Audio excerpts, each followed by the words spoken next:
push two buttons. Why should Instagram have all the art fun? Why not bring the art conversation to LinkedIn?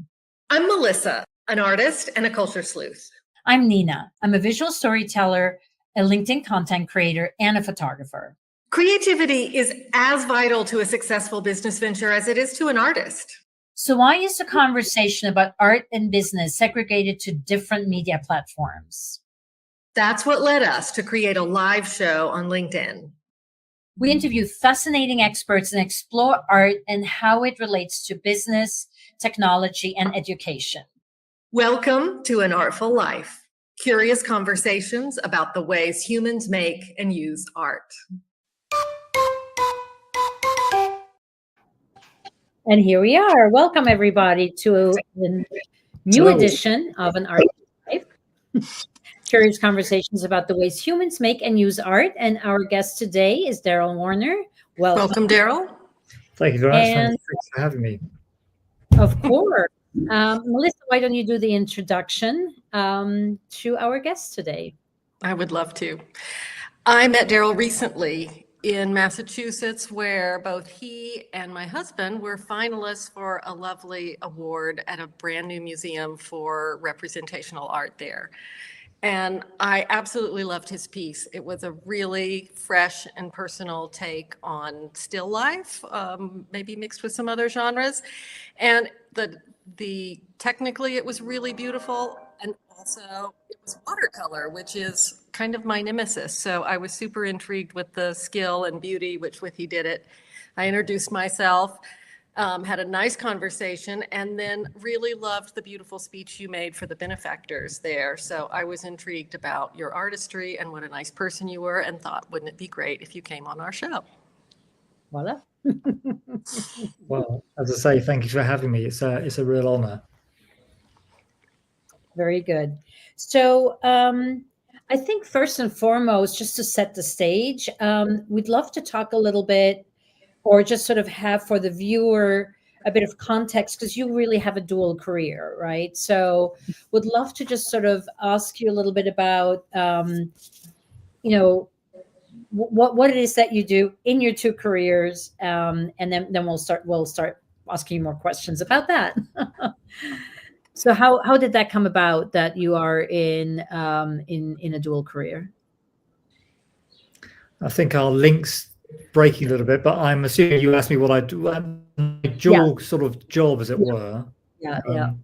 So essentially, I trained. My background was portraiture. So, and when I graduated.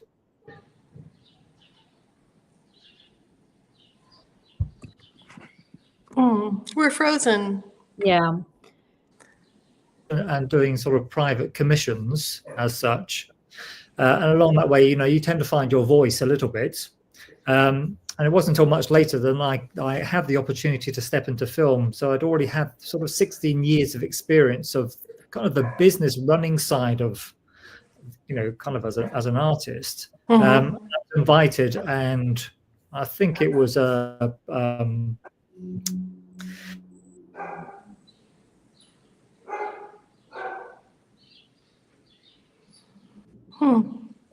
You're not hearing him. So he invited the same. So Darrell, we cannot hear you. Can you hear us? All right. We're going to do a little technical. How do you say that? Intermission. Melissa, on the top left, do you see where it says 1080p? On the top left, does it say 1080p? No. All right. I wonder whether we can switch down to 720p while we're doing this. So lower the resolution. Yeah. So I'm going to try and get to StreamYard while don't put me on again. Okay. I'm just going to go in the background. Okay.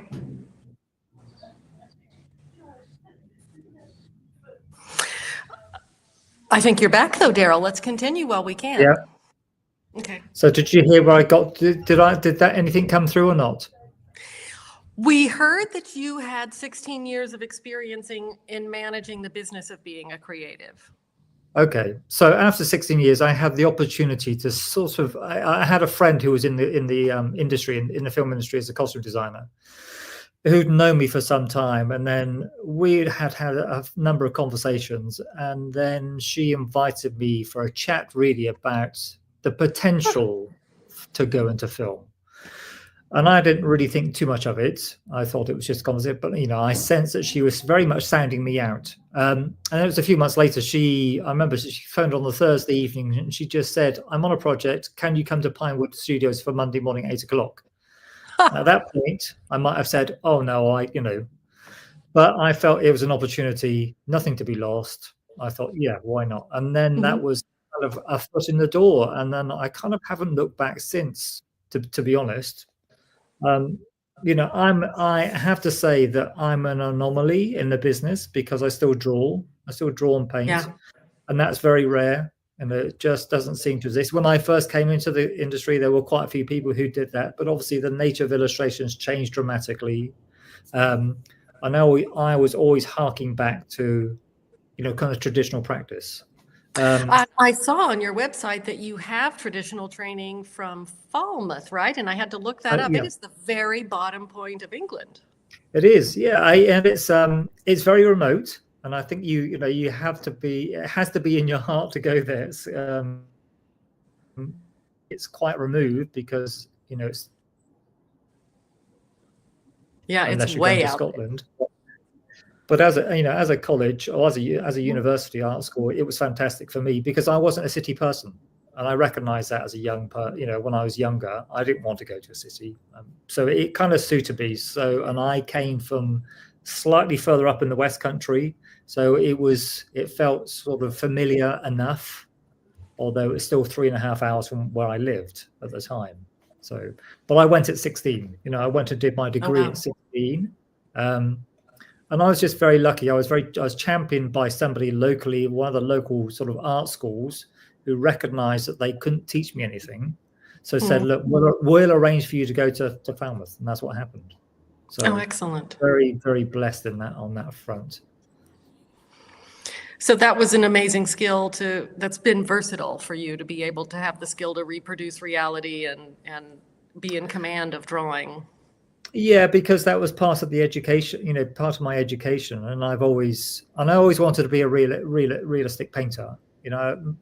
I wasn't versed enough in the wider world at the age of 16, so it's the only thing that I kind of latched onto. I mean, I got design and I got painting realistically. I guess beyond that, I was very keen on photography. I was very keen on kind of mechanical things, motorbikes and cars and so on, as most boys are at that age. But there was something about the application and craft of applying paint and mastering an image, shall we say, that was remarkably appealing to me. So, I just poured my heart into it. So when you showed up for that 8 a.m. meeting with your film friend, how did it go? Well, it went very well because I went straight into a job. So that was a HBO production.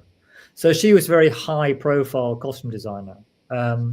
So she was on this project. It was actually one of those HBO series. It's post Band of Brothers. I don't know if you remember that series on TV, probably 20 years ago. So it was a follow-up to that. 10-part, I think it was a 10-part thing about Alexander the Great. And I spent 18 weeks on it, and it didn't go anywhere. I mean, we didn't know that at the time, but they invested quite a bit of money. We had a sizable crew.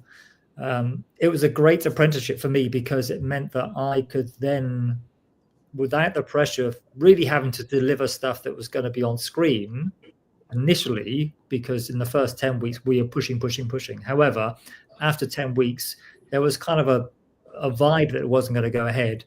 So I was able to sort of relax a little bit because I knew what my contract was. So then I consciously made the effort to go and see all the makers, because I felt that that meant that I could understand their processes, which meant it was information to me. It's just, for me, that just made common sense. They knew I was on their side. I could help them with their designs in order to, all what they did, their techniques and so on. I could incorporate that into my drawings, present it to the designer, who would say, "Oh no, that's great. Let's push that. Let's push with that. Let's show the producers." And it was kind of, just sent. Again, it was just a win-win scenario on so many levels. And I felt that's always the way my job in these positions should be. You're there conduit of information. Yeah. You go out and seek it, you draw it, you present it. It's just, as a process, just seems.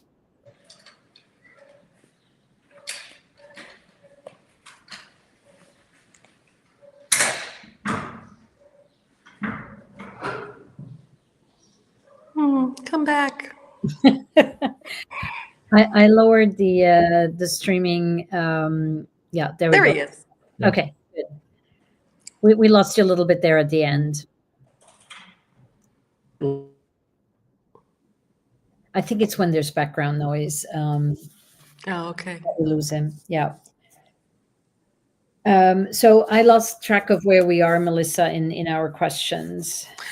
Well, we wanted to ask you, Darrell, just a little bit more about film. Our ultimate destination in the conversation is your fine art work out of your studio, but we just wondered if you could talk a little bit about the highs and lows of working in film and what parts of it you enjoy, what parts you don't. Really just tell us a little bit about it, because neither Nina nor I, and I imagine most of our audience, know much about what it is that you do in that part of your career.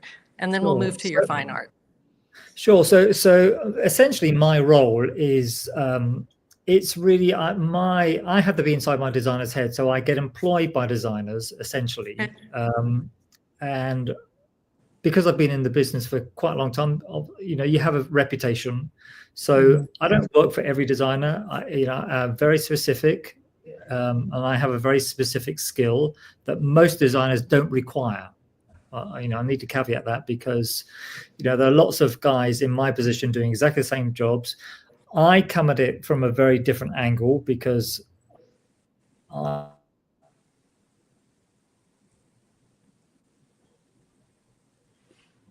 wonder if there's bad weather in England. No, so part of the costume becomes character, and that's really important to me. So from a certain perspective, I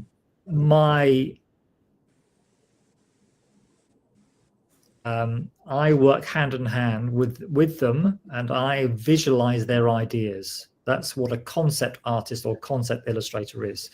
So for me, my drawings are obviously very detailed, and that's what I've become known for. And again,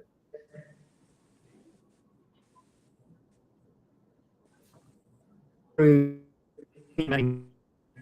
sort of transient drawings to present to the studio and the director. So it may be multiples, it may be 10, but invariably, because of experience now, if I can present 3, then I'm kind of winning, because we're not wasting time. I know exactly what's required. We cut to the chase, we get the job done. It just makes the pipeline much quicker. And once they're presented, those drawings become a kind of blueprint that just goes out to the entire department in terms of, as a working drawing, this is the style, these are the style lines, this is the cut, where the hem lengths are, these are. Yeah. Why don't we show one of the images? Because we do have images in your work, right? So I think it would be lovely to look at something while you're talking about it. Good idea. Yeah. Is that a correct one that we chose here? Yep. So this is from the Wicked last year. So this is with the designer Paul Taswell, who won the Oscar. He won the Oscar for for Wicked.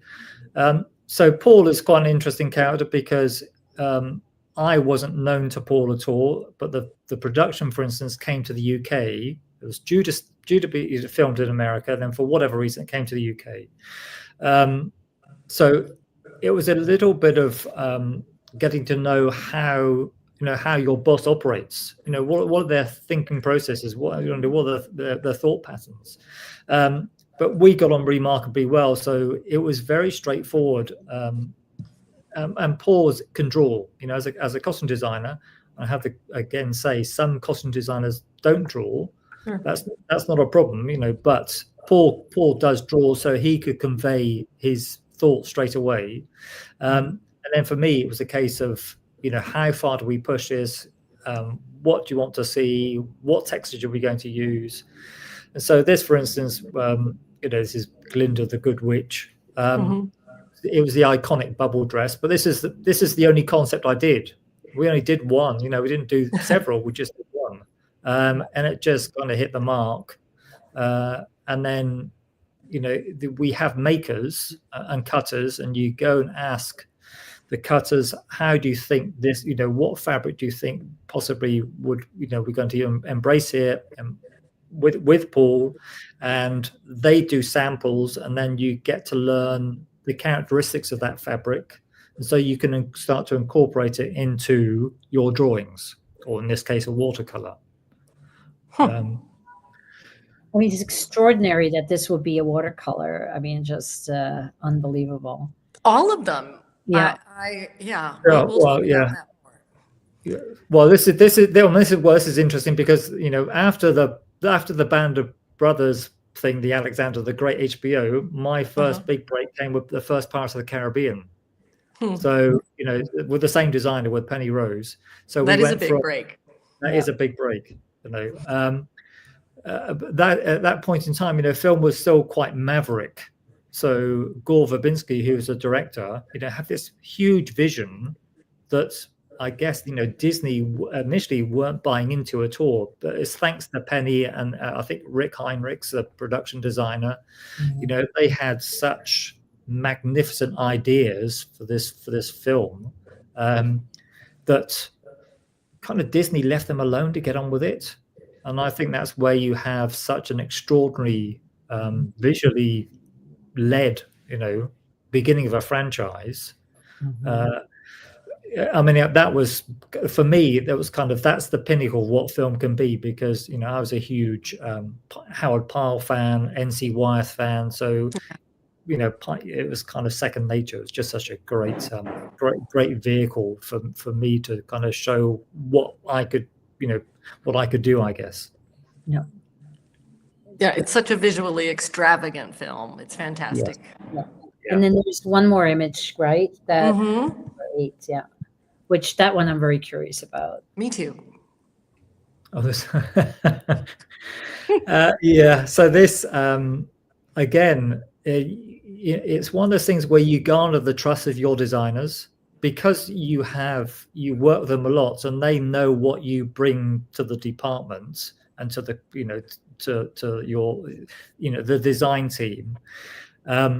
I should say that I become part of the design team, so we're in fairly early trying to conjure up looks. So, it will be your costume designer. You may have a couple of assistant designers, a buyer, a supervisor, and then myself.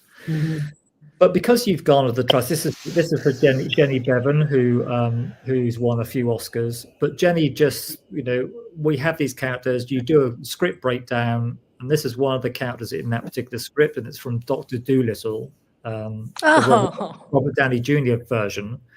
But because quite early on we see we don't have cast, so we're trying to scramble around to sort of think, well, who would be great as this character? In this case, I thought, well, Bill Murray would be fantastic. And there's one scene in the script that says, King Razuli, which is this character's name, and his den of felines.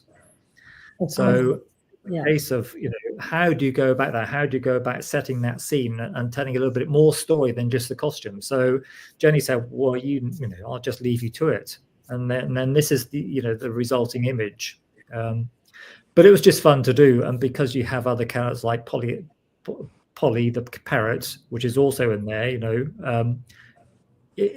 for me, it's just a visual playground. How best to give that impression of what on earth is this? What on earth is going on here? Who is this character? So yeah, it's and I'm just left alone to conjure up, and I'll pass it by the designer and say, what do you think? And they said, oh, no, carry on. So, because you create to that level. I think I'm very fortunate, and I've been trusted now for a number of years to just be let alone, because a designer knows that I'm not going to whip the rug from underneath their feet. I'm not trying. I'm trying to sell the character and the costume. That's my job. I love how the lions are sort of lying about, decadent and relaxed, as if they were freshly fed house cats. Yeah. They're just his retinue. And there is a house cat amongst them, which I absolutely adore. There are a couple of there's a few house cats there. One of them is actually the designer's house cat as well. Oh, that is so cute. Yeah, I mean, I see one at the bottom right, but there's one above his head. Yes. One laid above his head. Yeah, well, we have, unfortunately, our logo interferes with your art. I'm so sorry. Now, this piece is not watercolor, correct? No, it's just pencil. Yeah. Pencil on normal paper? Just sketch paper? It's 4B pencil. That's all. Okay. So soft. But I do a lot of working out. I do a lot of working out with tracing paper. So I do a lot of sketching on paper, and just overlay and just to work out composition and where characters are going to be and how I think the shape should be. How big is this original? It's not very big. It's only A3. Oh, wow. A3 is, so it's quite small. What's that? 18 inches by about 10, 11 inches. I was thinking like 30 by 40. I think my eyesight was pretty good then, Melissa. That's that, right? Yeah.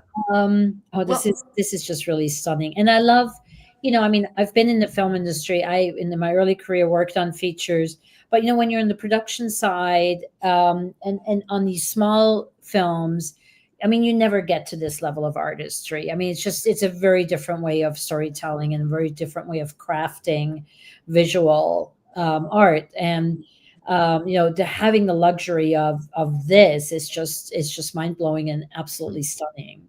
Well, you've hit the nail on the head, Nina, because you just said luxury. Mm-hmm. And that crucially is it, because I only ever work on large budget films that have the luxury of being able to afford to employ artists at this level, and have the time as well, right? Yeah. Sometimes we don't have the time, that's another story. But generally speaking, as long as your team, your supervisor and costume designer are aware of the lead on pre-production, they can get the budget, they can get you in earlier.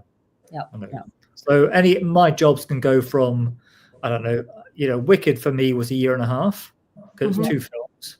Wow. So that was a real luxury. The first Pirates film was, I think, 12 weeks, so 3 months. This was, I think, Dr. Dolittle was something like 17 weeks, but I can come in on jobs, for 3 weeks or just 2 days. Yeah. I know, so if somebody phones me and said I've got an issue, I mean, it's quite often the case for a concept artist, you get parachuted in to sort out a problem, and then you're gone again. Okay. Do you want to? I have a question. Melissa, do you want to resize us? Yes, I do. Thank you. I was recently reading an article about copyright ownership and as related to AI and different situations with galleries. These beautiful works of art that you've made towards a project, who does the original belong to when you finish? Well, the copyright belongs to the studio. Okay.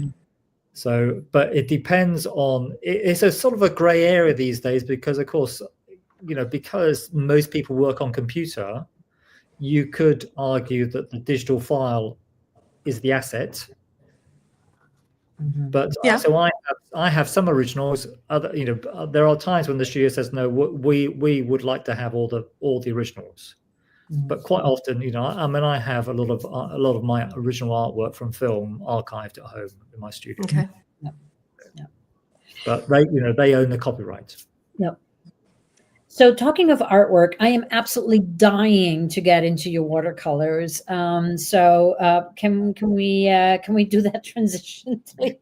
Yeah, let's do. I didn't even know you were a film artist when I contacted you, No. and what we really want to talk to you about also are your original work. And you said that the film work sort of led you back to fine art or art for personal reasons.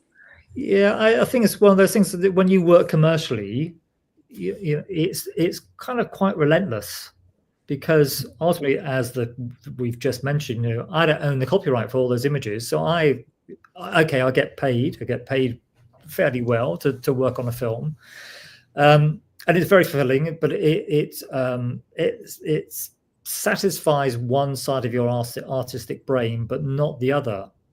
Because the commercial thing is demanding. You have to deliver a service, so, and as much as I'm fortunate and I really enjoy it because you could say I've slightly manipulated it in my favor, and so I've become known for what I do, so that's to my benefit. It's but it's not art. It's not art led in terms of expression or spirit or kind of that mindfulness that you have when you're in a zone when you're painting. You cannot afford in the commercial world, because it just doesn't allow for it. Yeah. Because very familiar. You're there you're there crafting an image for a purpose, whereas when you paint, it comes from probably much more the heart, because you want to paint it, and that's the big difference. Yeah, very familiar with that, which is why I do photography and took up drawing myself. I mean, at a very, very, very, very, very beginner's level. So you have this one image that you shared with us, which I think you drew or painted when you were 18, right? Yeah. My brain is absolutely blown to think that this is watercolor. I mean, so it's just unbelievable, and the skill, the artistry, the layout. I mean, all the of darks. I mean, unbelievable. Well, it's a different time. Let's face it. Well before any computers, and I guess at the time I had a point to prove. So I trained in oils, and this is, for me, this is a really important piece because it's a transitional piece. It was part of my coursework as a student. In my second year, we had to do a still life, and it was all set up, and I took photographs and set to paint it. But when you look at it as an image, so if you look at the left-hand side of the image, the left-hand side technique is completely different from the right-hand side, simply because I was applying watercolor. For whatever reason, I felt that I wanted to paint in watercolor. Don't ask me why. I just felt this is the project where I'm just going to try and do watercolor. But I didn't want to use it in the traditional sense because I felt it was too weak. So I wanted to prove that can you do really hyperrealism in watercolor. And so when I started, so the bottles of wine and the bottle of Cointreau and the orange and so on, is all what I would call very much applied paint in that kind of very oil orientated way. So it's very deliberately put on, and then it merged very, very carefully. And you can imagine, as a student, you take hours and hours and hours to do. And I got fed up with it. It's like, I'm not doing this. I cannot do this. So I put it away. But I knew, so I put it away for about 6 months. But I knew, because it was in our first term, in our second year, I knew I'd have to come back to it. Yeah. And then in the summer term of that year, you know, it's part of my coursework. I had to do it. And I remember I didn't want to be seen to be doing it. So I would stay on of an evening at art school, and it was in a plan chest, and I get out of my plan chest and I put it on my desk, and it was covered in a piece of paper with a hole in, and I paint through that piece of hole, and that paint through that hole. And then you'd lift off the piece of paper and look at it and think, oh, okay, that's coming along. You know. But then again, you get impatient. So I thought, well, I'll just start putting in, as you would with oil, I stopped putting in large glazes. So that's what I started doing. And then suddenly it's like, oh, this is interesting. This is much more interesting. You know. So then I build up that resonance and build up, you know, the tonality of it. And it started to sing, you know, and that was really important. And it kind of, you know, how you get that lift from the excitement of something's really working. Yeah, we do. Yeah. And then so it became, you know, kind of ambition. Suddenly, yes, I am going to finish this. So it took me about, I think, 4 weeks of evenings just staying on, you know, from like 5 to 9 every night, and 4 nights a week. And I knew I was onto something because I would be the only person in the second year. So we were 4 years split over one studio floor. A lot of the fourth years would have tutorials in the evening. They'd have evening classes. And then my painting teacher, who went on to become is still with us and a great friend. He wasn't teaching me at the time because he wasn't due to teach me until my third and fourth year. He was teaching the fourth years. Anyway, he came over one evening. He said, "What the hell are you doing here?" And I said, "Well, I've got to get this painting finished, Mike." And he said, "Okay, let's have a look." I can't tell you what his words were when I lifted the piece of paper off, but it was kind of, that was a cathartic moment because I realized that there was, you know, there was really something there that I'd achieved that meant something to somebody else. Mm-hmm. Somebody got, Jesus, you know, that is, you know, he said, that's really good. So that was a moment and suddenly a springboard. And this painting was a realization that, you know, I could paint, I think. Yeah. So, and that technique that is evident on the, you know, on the right hand side of the image is still the technique that I use today. The fundamental. I mean, I didn't even know watercolors could do what you've done with it. I mean, that to the boundaries you're stretching, in my you know, knowledge of what one can do with watercolors is just unbelievable. I'm going to bring up a next one. Okay.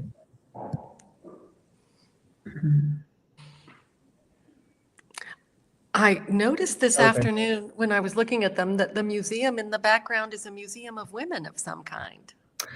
Well, this is actually it's the National Memorial in the UK to the Armed Forces. Okay. So I specifically chose the word women because I felt it's important to show that women were in the services. And the same way, if you look at the maquettes, the plaster maquettes have their hands chopped off. So I wanted to reflect that people were maimed during conflict. So that was part of the visual of storytelling of that particular piece. But it's fundamentally the portrait of Ian Rank Broadley, who's the sculptor of that monument to the armed forces. But it was to show really very much show his processes, you know, the stages that he went through in order to, you know, to deliver a monumental piece. And it was an important piece for him because of national recognition. But I've known Ian for years and years and years, you know, and he did the original Queen's head on our coinage. Probably 25, 30 years ago. Right. And he's a great mate. But because I knew him inherently, there were certain things about his practice you wouldn't know, but it's like looking at him in that chair, for instance, there's certain things that's his favorite chair in his studio. But during the winter, his studio gets remarkably cold, so he sits on a piece of polystyrene, so his bum doesn't get cold. I was wondering what he was sitting on. Actually, I wasn't going to bring it up, but I'm glad you did. But because it's, he said it's cold, I get a cold bottom, so I sit on a piece of polystyrene. So there's little quirky things like that, and also, do you show the tools of the trade? And we talked about that a lot, and I said, no, we just show your hands because they are your tools. That's what you use day in, day out. It's really important, and he has very beautiful hands. So it's that was quite good. And things like, the watch showing 11 o'clock, which is obviously armistice, all those small, really, really subtle details I felt were very important. Is there a significance to the light that you have coming in at eye level on him, the shadow above and the light below? I think that was just a trope I was using at the time. I did it quite a lot with still lives, and Ian really liked it. So it just made for a slight drama because you had that play of light and dark. I mean, we did a lot of sittings. I did a lot of proprietary drawings of him particularly. And I couldn't every time they were just a bit too stiff in many ways. And then suddenly there was one day when the studio had the door open, there was this sunlight flooding through. I thought, oh my God, that's what we need to do. And so it struck. So, I made sure that that's the way, we would continue. So if we couldn't get the sunlight, I just got this really powerful light that I put outside the door. So it flooded the studio. And then of course that kind of led to how the whole composition would be lit in many ways. On his blank wall behind him, there was a cast shadow in a similar way that we see, but I just wanted to use that foil of that kind of blankness, if you like. And again, it's kind of a reflection of what war can be mentally. You end up being numbed by it. So there was a sense of there should be light, but there's this sense of drama, but equally, it can be mentally fatiguing, and so it's meant to give you space, I guess, to think. And again, just for sort of mental reference, how big is this portrait? How big is it? It's not. It's probably. It's not terribly large. Okay. It's, I used to paint quite a very modest scale. So it's probably it might be 18 inches by 18 inches. Okay. It might be 20 by 20. It's not terribly large. As I say, as I've got older, so my, the work's got bigger simply because of eyesight. So. Yeah. Oh, wow. Yeah. So. I'm a horse lover. Okay. Apropos of nothing. Again, this is a commission, and I did a lot of equine commissions years ago. Simply You have because beautiful ones on your website. I just love them. But there's such a beautiful subject matter. That's the thing. It's a bit like the human form. Aside from the human form, the horse of the equine form is. To die for, and again, it was. I was fortunate. I lived on a private estate many years ago, so I had access to horses on a daily basis, and essentially, we were. It was a kind of a stables in the West Country. It's quite close to Badminton Horse Trials. I don't know if you're aware of that international 3-day event. So we had a lot of liveried horses. A lot of riders will come for that event and livery their horses where I was, on that estate. So I had contacts that, essentially grooms. I would go down and see the horses, draw the horses. And as a thank you, I'd I'd photocopy a drawing and stick it in the tack room. And of course that was like a calling card. So then then the riders would contact me, which is great. So, and I did a number of these over a number of years. And it's one of those things, Melissa, where do you focus your energy? Yeah. Because I could have carried on doing that, but in a way, it wasn't enough. And it's the same with portraiture. For me, there wasn't enough. attain enough contacts to make it a living, if that makes sense. Mhm. And of course, film just took over. Yeah. But it's still very, very nice to to dip back into, and that's why very much I really, as pro to your earlier question, in terms of painting, why I've gone back to it, simply because I needed to. I needed to go back and paint because I missed it so much. I don't want to waste my entire life. I don't mean this from an egotistical point of view at all, but just purely because I enjoy the process of painting so much. I don't really want to waste my entire time just doing film work. I wanted to, I wanted to explore and push myself more in terms of the paintings I wanted to do. Yeah. Yeah.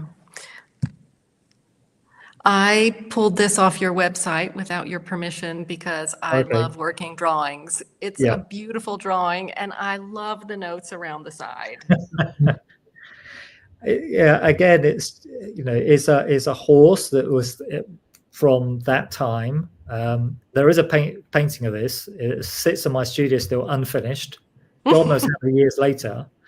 But it is very close to being finished. I just need, like all these things, you need a little bit of headspace, and you need nothing else on your plate in order to just solely focus on it. And I don't know about you, but as an artist, I need a couple of days of clarity where I don't need anything else going on, where I can just think about it before I commit to painting again. I just need to think about it. And so this is really critical. Things like this are really critical because, all those notes I will, refer to again and think, oh, why was I saying that? Why did I ask that question of myself? Why am I doing? But, I love proprietary drawings. I don't kind of have enough time these days to do them as much as I'd like to. But there is a joy in trying to work something out. Again, I'm playing with the light. The building, the tower, is completely fictional, doesn't exist. However, we do have in the locality where I am in the Cotswolds, we do have these standalone sort of hay barns, which are quite narrow, that farmers did build, and it's kind of slightly based on one of those, but it's not based on anything in particular. So I felt such a sense of kinship with you when I was reading through your notes to yourself, because I do that too, but I have little pocket-sized notebooks, and every day at the end of the day, I'll sit down with a cup of coffee or a cup of tea or a glass of wine and write little notes to myself the next day, like look at the line on the back hock, and what is it too cold on the side of the neck, and so then the next morning I'm kind of like, oh. And you do yours on the side, and I felt a sense of kinship. I think there's something telling about that insight for artists as well. When other artists see other artists' work, it's an immediate relationship. You can relate to it. Nina, do you do that? Do you leave notes to yourself? Yeah, on the side, like he does. Yeah, on my drawings. Well, because otherwise I'll forget. Yeah.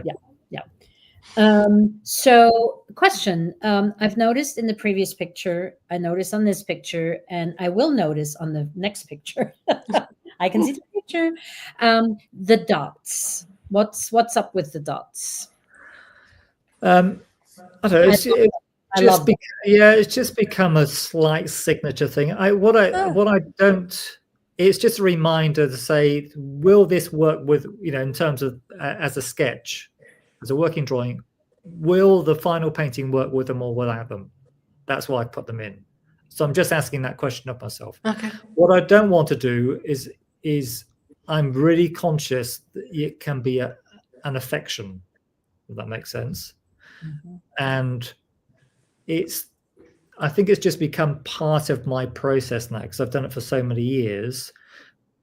But you kind of have to, I guess you have to bring yourself back from the edge a little bit at times, because it can, the excitement of just splattering paint can be a bit too much. So the way you splatter, it's just it's very exquisite splattering. Let's put it that way. Because I know, definitely on the horse, in the sort of as it disappears into the frame, the dots just tie it all together, and then we'll have another picture where we'll see that happening too. And then I was curious to see it happening on the drawing. Yeah. Mm. This is just so beyond. I mean, it's sad, and at the same time, it's just beyond beautiful. This is the piece that introduced me to your work. It's And also the for piece those that's of you who can't behind see it, it. it's a crucifixion. Crucifixion, yeah. That's the name. I mean, it was a very loaded title. Yeah. Essentially, I came to painting. I've done quite a few dead birds in the nature mort, kind of genre. Mhm. And it is sad because essentially at the beginning of COVID, I just would find dead birds hit by a vehicle or something, and because of the whole COVID pandemic, and it resonated that notion of death and dying and so on. I don't want to sound macabre, but there was something very sad about what was going on with the world at the time, and suddenly to be presented with a dead bird was very seemed very spiritual, and as I say, it had great resonance. And rather than just kind of throw it in the ditch, I felt, well, I can go home and paint it. So that's how this whole series started. And Barn Owl came along. My father found this, and he lives 2 hours from where I live, and he phoned me up and said, "Oh, I found a barn owl." And I said, "Oh, where did you find it?" And he explained. And I said, "How did you find it?" He said, "Well, it's laid on its back in this sort of semi-cruciform position." And I had, like we have notebooks, we always have notebooks by us, and I just strangely did this little drawing, which is almost identical to this, bizarrely. And then I wrote the word pink. I don't know why. I decided to write that, but I was thinking, obviously we've all studied the masters, and Dürer was very much in my mind, and I can see that. Using a color background and aping that, sort of that Northern European aesthetic was very appealing. So he put it in the freezer for me. He then a few months later brought it up when he visited, and then I just set about doing a painting. Obviously, it's quite difficult because you have to take you take photographs, you do a little bit from life, you freeze it again, you take draw from life, you freeze it again, but you have to be conscious that all the while it's decomposing. So fundamentally, it has to be reasonably rapid, but you still have to. I like to live with my paintings for a while, so I had the backup of photographs, but of course I had to discard my subject matter, the actual physical thing. But I then felt it was working, but put it in a drawer, and fundamentally, I painted the owl first, and then set about doing the background afterwards. Although I put a soft pink ground down before, it didn't have the resonance that I really required, and I knew that I'd have to do it in one hit because it's watercolor, because you have to rely on the pigment of watercolor for the paper to shine through the pigment to make it really, really sing. So I knew that by loading enough pigment, suspending enough pigment and water, I'd only get that one opportunity in a way, because if you it's very easy to kill watercolor.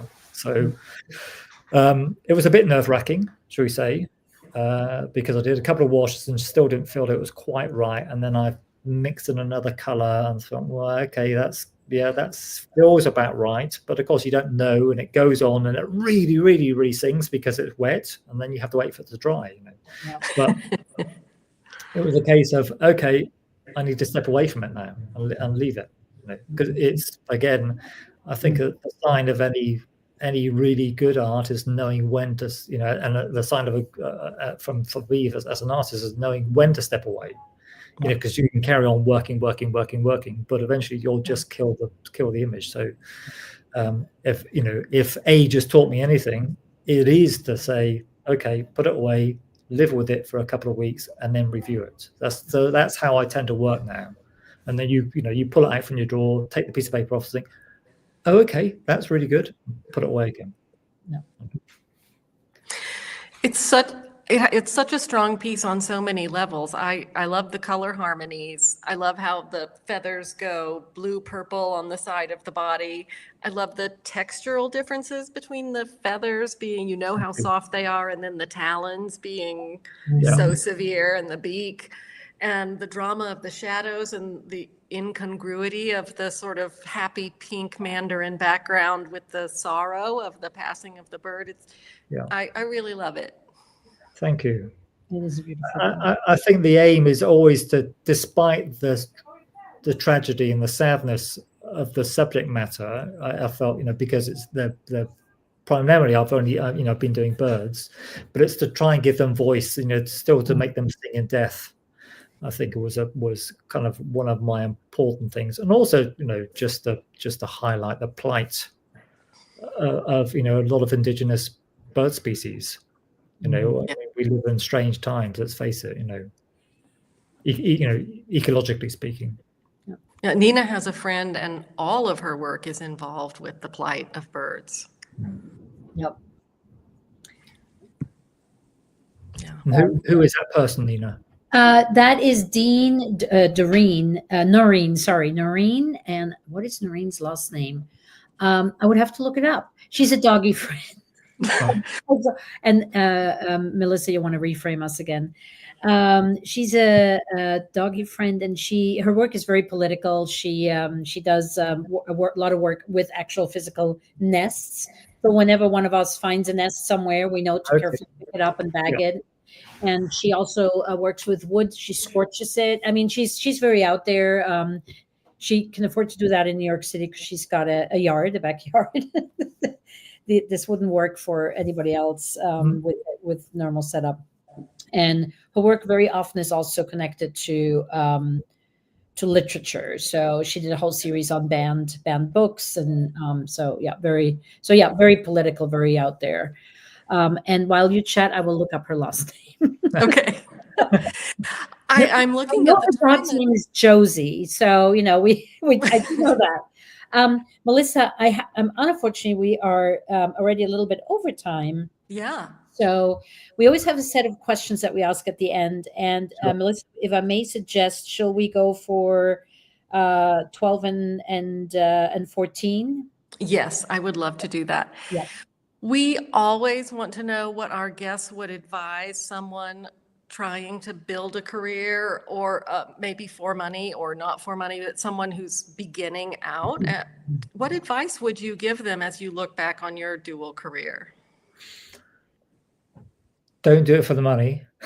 I think do it for the love. I mean, you have to do it for love. The money will come. If you do it for the love, that will follow. But it has to really come from the heart. You have to really be passionate about it and be dogged. That's the thing. Just be really bloody minded about it. If that's, take the courses, do the atelier, whatever it takes. And obviously it's time. Everything's time. You can't, there's no shortcuts, I'm afraid. You just have to put the hours in. But I think with a dogged mind and and if you have a clear vision, I think the world's your oyster, but as long as there's, you have the support of family and friends, I think you can, there shouldn't be any real hurdles apart from your own approach. Did you have the support of family and friends? I did. Well, my father was very supporting. So, I think, my family recognized fairly early on, this is my course. Yep. Ultimately. So they've, very much allowed me to really, really pursue it. Nice. So I have a very supporting wife who just gets that this is what we do. This is our life, and children who are the same. I mean, working in film is not easy because you have to be away from home. So, but they all completely understand that's what it takes.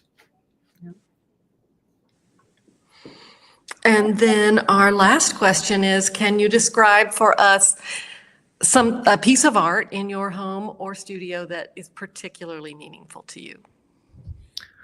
Oh God. So I have a few. So I have, I mean, they are kind of Silver Age illustrators, really. So I have a poster design for Yentl. Remember the Barbra Streisand film? Oh, yeah. I think it's 1980, by an artist called David Grove, who is sadly no longer with us. But it's one of his working drawings for a film poster. And I think at the time, artists were invited to submit ideas for posters, and David did 5 anyway. And I have one of those posters, just a drawing, but there's something delightful about it because you can see his fleetness of hand and technique straight away. And I also have actually a screen print by another artist called Robert Heindel, who was pretty big in the 80s and was known for ballerina, very much the Dallas ballet. He did a lot of paintings of the ballet, and then came to the UK and did the Royal Ballet, and he had an exhibition at the Royal Festival Hall here in 1988, and then launched these. There are 2 silk prints anyway. I bought one of them, silk screens, I mean, and I bought one of the edition. I think there's, I'm not sure how many in the edition, probably 120, 125 maybe, but that's quite special. A small edition. A small edition, yeah. But it's quite extraordinary because it's a screen print, so it has multiple layers to it, and because he painted in oil, you can very much see, that the lineage of application of those, the colors, the layers of, if you like, in the screen print. So they sound beautiful. Yeah, and I have one more by a sculptor called Dylan Lewis, who is a South African sculptor. And there's it's a big cat piece I'm not a big cat person in terms of, I don't paint them. I'm not that fascinated by them, but there's but there's a beautiful piece of work, because it's so strong and so striking as a piece of sculpture. That sounds great. Amazing. And in the meantime, I've been able to look up Noreen's last name. It's Dresser. Dresser. S-E-R. Yeah, I put it in the chat. Okay, good. And NoreenDeanDresser.com is her website. So yeah, no, her stuff is very interesting. We are super at time. So I hate that. We wanted to ask you about who your heroes are, who inspires you, what is your working philosophy, technical. That's a whole other hour. Exactly. We'll just have to have you come back. I would love to. And thank you for bearing with us in the beginning until we could figure out whatever our technical issue was. Yeah. So thank you for being with us for an hour, Darrell. This was very informative. I'm totally obsessed with your watercolors. Yeah, this was very exciting for us to have as a conversation. And for those of you, sorry, as I'm losing my voice. For those of you listening, be it the replay or be it now live, if you do have questions, please hit the comments. We're always here to, this is a living and breathing conversation. It doesn't go away, and that was it. We will, this will be up for the future. So please let us know what you thought of the conversation. And Melissa and I will be back in July. With another edition of An Artful Life, curious conversations about the ways humans make and use art. And thank you so much, all, for joining. Thank you, Darrell. Thank you so much. All right. Pleasure. Thank you.